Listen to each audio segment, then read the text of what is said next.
The smell of burnt coffee and dish soap had been Chloe Whittaker's constant for 3 years. Tonight, it was drowned out by the sound of cruel, theatrical laughter. A group of slick-suited businessmen at table 7 were making sport of a tiny girl in the corner booth, 6-year-old Nora, whose beautiful vitiligo-patterned skin they mocked with exaggerated shudders and loud whispers about contagion. Chloe, platinum bobs swinging, felt the familiar surge of protective fury that had gotten her fired twice before. She moved without thinking, without caring about the lost tip or Rick's inevitable wrath, only about the way Nora's small shoulders curled inward. But in the back booth, the one everyone instinctively avoided, a man in an immaculate black suit slowly folded his newspaper. Dante Mercer's ice-blue eyes locked onto Chloe like a predator marking prey.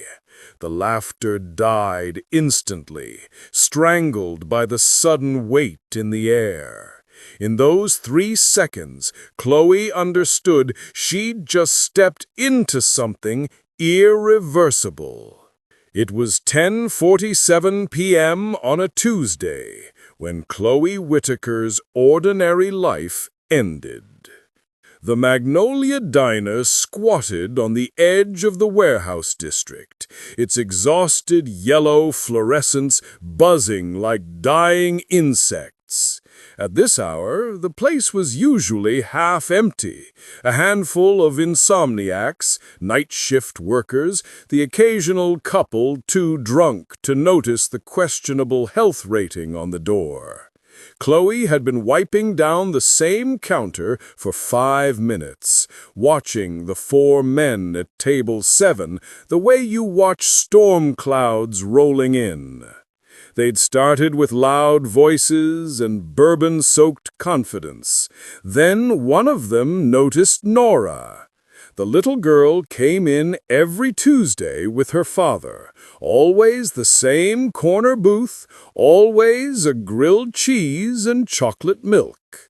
Tonight she was alone, her father running late from his business meeting. The men's mockery started as whispers, then escalated. One of them made a theatrical show of moving his coffee cup away from her booth, pantomiming contamination. Another pulled out his phone to record her, laughing about viral content. Chloe's younger brother had cerebral palsy. She'd spent her childhood defending him from exactly this kind of casual cruelty. She slammed her coffee pot onto the counter, the sharp crack silencing the room.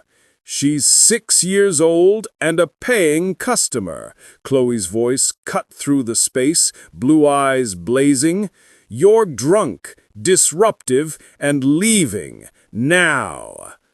The lead mocker, designer suit, Rolex, the entitled smirk of someone who'd never heard no, stood up, phone still recording. "Oh, the little hero waitress. What are you, her father?" The voice came from the back booth, quiet as a knife sliding from its sheath. Dante Mercer rose, 6 feet of controlled violence in tailored black, and suddenly the diner felt too small, the air too thin. His presence was gravitational.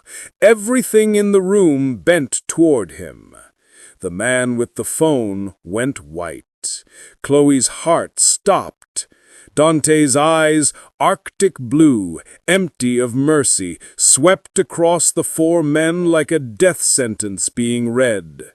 "Gentlemen," he said, the word dripping with contempt, "you have 30 seconds to disappear before I make you a lesson." They fled, Coffee cups overturned, a wallet dropped and abandoned. The other customers followed, the silent mass exodus of people who recognized apex predation when they saw it. Then Dante turned those eyes on Chloe. "You defended my daughter," he said simply. Each word fell like a stone into still water. "In my world, that creates a debt, and I always pay what I owe." Rick, her manager, had gone ghost pale behind the register, head bowed like a man in church or before an executioner. Chloe's pulse hammered in her throat. I don't want anything." "That," Dante said, moving closer with the deliberate grace of a panther, "no longer is your decision." He placed a business card on the counter between them, heavy black stock, silver-embossed lettering. "Tomorrow, noon, the address on the card. We discuss the terms of your new employment." "I have a job." "No," he interrupted, voice soft and absolute. "You had a job. Now you have a purpose." His gaze flicked to Nora, still small and quiet in the booth, watching them with wide, dark eyes. Then back to Chloe. "My daughter needs someone the world won't see coming. Someone with your particular brand of reckless courage." He turned toward Nora, then paused. "Don't mistake this for a request, Miss Whitaker. You entered my world the moment you chose to protect what's mine. There is no going back." The door closed behind them, father and daughter, shadow and light. Chloe stood frozen, the business card burning between her fingers like a brand. Rick finally exhaled, his voice shaking. "Jesus Christ, Chloe, do you have any idea what you just did?" She looked down at the card. Dante Mercer, the Mercer Syndicate, embossed in silver that caught the dying fluorescent light. "No," she whispered, but her reflection in the chrome napkin dispenser showed the truth.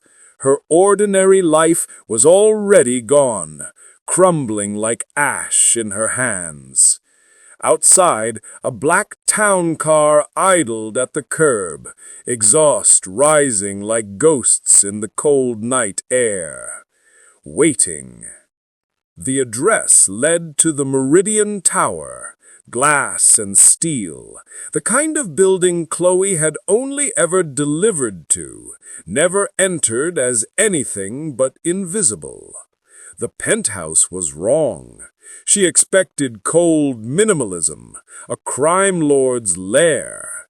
Instead, hardwood floors, worn books on shelves, a pink blanket draped over the sofa, crayon drawings on the refrigerator, a child's sanctuary hidden 47 floors above the city.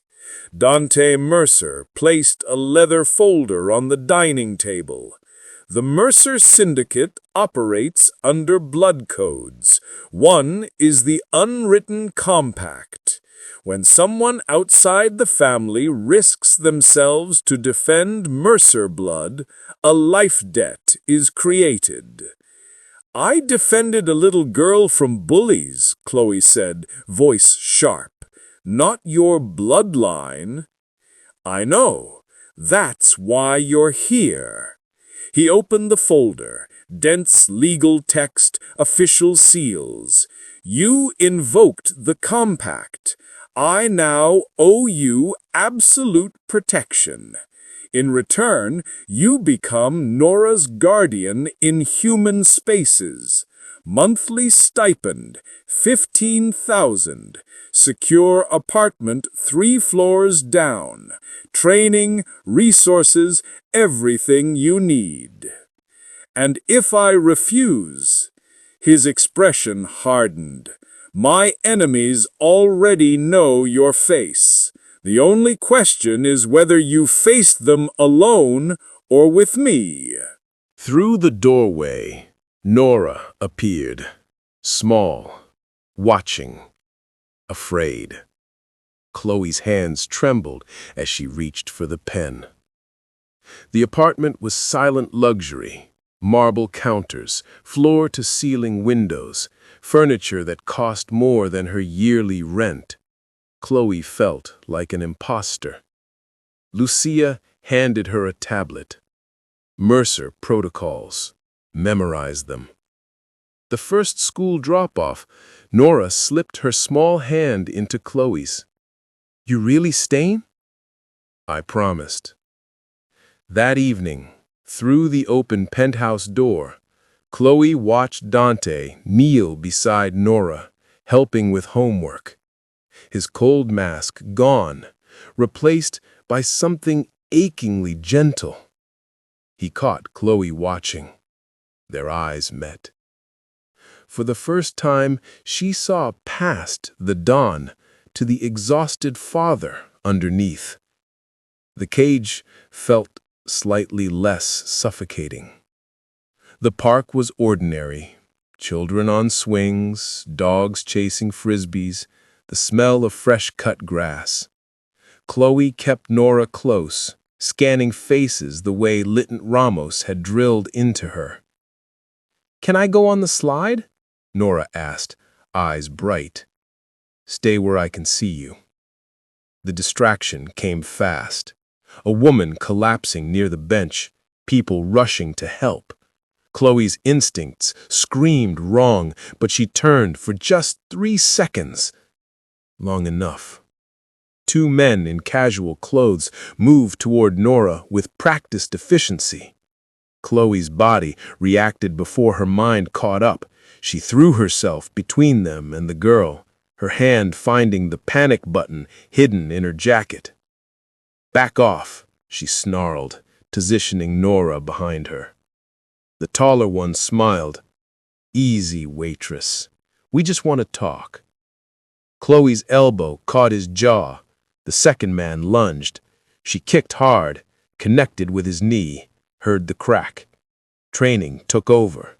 Protect, don't engage, shield the principle. Into her phone. "Nightingale needs extraction. Belmont Park, East entrance." The code phrase Dante made her memorize. Sirens wailed in the distance. The men melted into the crowd. Chloe's hands shook as she held Nora close. "You're a player now. Welcome to the game." Dante's office was all dark wood and controlled fury. He stood at the window, knuckles white against the glass. They got within 5 feet of her. His voice was deadly quiet. "And I stopped them." Chloe refused to flinch. "Isn't that what you wanted?" He turned, and for the first time she saw genuine fear beneath the ice. "I wanted her safe." "She is, because I was there." The silence stretched, taut. Then Dante exhaled, the fight draining from his shoulders. "You broke Marco Bellagio's enforcer's kneecap with a single kick. Lieutenant Ramos said you moved like someone who had everything to lose." "I did." Her. Something shifted in his expression. Recognition, maybe. Respect. "They targeted Nora precisely because you're not syndicate. They thought a civilian protector would be easy leverage. They were wrong. So what now?" "Now, I'm asking, Not ordering. Will you stay? True partnership. Real protection. Through the doorway, Nora watched, small and hopeful. Chloe met Dante's eyes. I'm not going anywhere. Later, Nora slipped a crayon drawing under Chloe's door. Two stick figures holding hands. Above them, in careful letters, my hero and me. Chloe pressed it to her chest, finally understanding what she'd been searching for. Purpose. And that kindness will always win.